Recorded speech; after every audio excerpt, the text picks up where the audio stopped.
And welcome to episode 5 of the Games Tasker 15-minute reviews. That's right, it's 15 minutes, and usually it can be 15 minutes, it can be 12. Depends how good the game is. And I'm joined with Robbo. How we doing, Liam? I'm alright, okay, I'm alright. And we're going to be talking about Final Fantasy VII. Wow, I'm ready. I mean, what else do I need to say? Should we just end it there?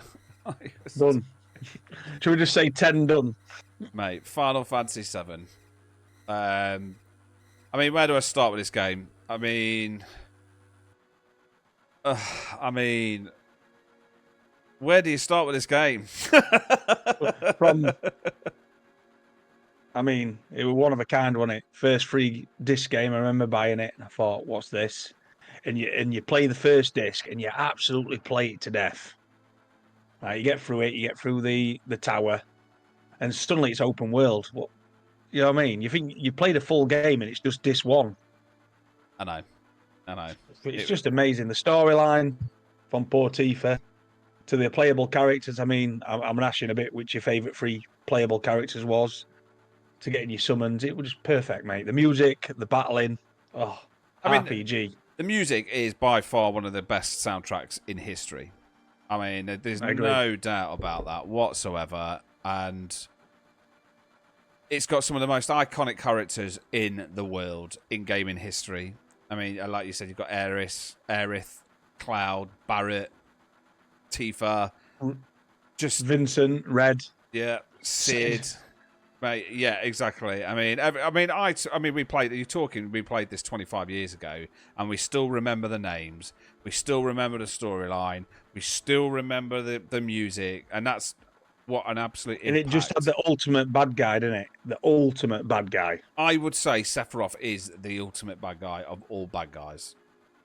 I mean, to kill Aerith. Honestly, it is an honest question. Did you cry? to your stream, mate. Of course it did. I mean, you felt the love between the characters. You got that storyline at the beginning. Yeah, definitely. I mean, it was the bit of the Golden Saucer, isn't it? Do you know, when they're in the cabin, and then you're like, they kind of figure out that they love each other, and you think, oh, this is brilliant. And then she dies. I tell you what, right? Oh, mate. I'm pretty sure, if I remember rightly, that was at the end of disc 1. I'm pretty sure. When you watch that white mana just bouncing. Oh, and then you think, it never happened in a computer game before, though, did it? No, never. It's never. I can't remember any computer game where a main character just got killed off quick as well. It's was annoying. Yeah, I mean, she sat there, and then all you see is Sephiroth falling down, and you think, oh, he's just gonna Cloud's gonna stop him with his sword, and he goes down and goes bosh straight through, and you're like, no, she's not dead. She's not dead. So you're streaming. Yeah. I didn't cry. I'd stubbed my toe. I mean, there was. I mean, I remember my mate. He was that pissed off about Aerith dying. There is actually a way that he brought her back, and I can't remember what it was. But he brought. Well, this you're onto something here, because I read it a lot that you could save her, and the game was over because she had the white mana, and that's what could stop everything. That white mana in her hair was the way of stopping everything. Apparently, but I never saw it happen. So maybe you know a bit more about that than I do. No, I don't. I really don't. I didn't. I mean, all I wanted to do was kill Sephiroth, man. I didn't want to bring him back. Yeah, of course, mate. You wanted to get to that final disc, and you wanted to take him out. But then it comes to the point where, what were your final boss team? Who would you take in for it? Well, Barret, number 1, because he's just like the ultimate tank. Straight up, all day long. Cloud, obviously, with Knights of the Round Table. Yes, mate. That was just the ultimate summon. Yeah, it was. I mean, I loved it. I tell you what, I played the game for weeks before realizing you could shorten that. Wow. Mate. Say that, but did you want to shorten it though, or did you just enjoy? No, I did. After a bit, I was just like, "Oh, this is taking a piss." No wonder people are playing this game for ages. But it wasn't. It was, you can shorten it. But yeah, I used to sit there and go, right, Knights around, grab a cup of tea, come back. Still attacking. Yeah. Let the round go through, Knights around, go to the toilet, That's what I was doing. Order a pizza. Oh, mate, honest. But yeah, I mean, Knights of the Round was brilliant. I mean, Ifrit was my favourite, though. I did enjoy the graphics of Ifrit when he was shooting down the fireball. I mean, when you first see Beautiful, that. mate, yeah. Yeah, and I just loved it. I loved I'll Final be Fantasy VII. honest, I love the first one because you didn't know what you were getting, because obviously you did the first disc and you didn't have a summon. And then suddenly you got the Chocobo summon, and you either got the one where it was running or the big fat one came down. It was amazing. Mate, I mean, it was... I mean, when the first time you saw a Chocobo... I mean, I didn't play any of the Final Fantasies until Final Fantasy VII. I mean, I've completed every the first one I played. I think all the way up till 14, I haven't completed any Final Fantasies, but I've completed 1 to 14. 7 is my second favourite. I'm going to guess you first now. I'm going to go for 9 as your favourite. Oh, definitely not. But 9 was good. 9 was really good. 9 was really good. 10 was fantastic, but I didn't like the ending. And I 10-2 was good, and it gave me the ending that I wanted, but it was a slog to get to that ending that I want. And I wasn't impressed. No, Final Fantasy VIII was my favourite. 8? Final Fantasy VIII. Is that the one you played as one of the characters were like, you couldn't see his face, you could just see his eyes and he had a pointy hat on? Was that 8? No, that's 9. That's 9. Is that 9? 8 was the one with the one with the gunblades and Squall. And it had the flying skulls and... Yes, I know which one you're on about. And then like they built up this bad guy in it as well, and you thought he was going to be the new Sephiroth and whatnot, but you battered him straight away, and you're like, oh my god. So what's next? I'm surprised by that, because not a lot of people would pick his 8 as the favourite, so you may be 1 in a million there. Yeah, that's what I mean. 8 was fantastic. I mean, that's going to be another episode. Yeah, I agree. But yeah, but 7 by far is really close to 8, like so close. It's not like that. It's just like if you was going to put them as together, it's like baked beans in tomato sauce. It's that close. Do you know what I mean? Man. But I mean, I still to this day look at Cloud as a character and think, what an amazing character. I mean, even watching the films and watching the games and everything with Final Fantasy. I mean, now listening to the music's just so nostalgic. It's such a dopamine builder. It's just everything you need in a game. Just I reckon, and I don't know how true it is. Something maybe to look at. But do you know the anime which is Bleach? Yeah. The main characters was based on Cloud Strife. Okay. Think about it. The big sword, the big pointy hair. So. Well, that's it. I mean, how many again? I mean, there were so many characters before him, like Cloud and everything like that. But he now is like not just the basis for Final Fantasy. He's like the basis for a lot of new characters in video games.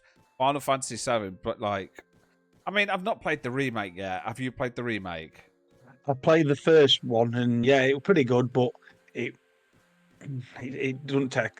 doesn't compare to the original. It's like its own game. I don't know why they called it a remake. It is like its own game, because the first game was based on the first disc. The second game is based on I haven't played the second one, but apparently that's the second disc.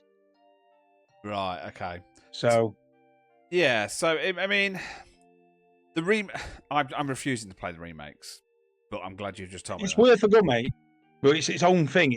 You can't really compare it, if you know what I mean. So it's not the story of like the whole Midas shell coming down, and it's not like the beginning part. Like, do you know what I mean? It isn't. I don't want to spoil it. It is and it isn't. It's another concept of it. Am I gonna have to play it, Anna?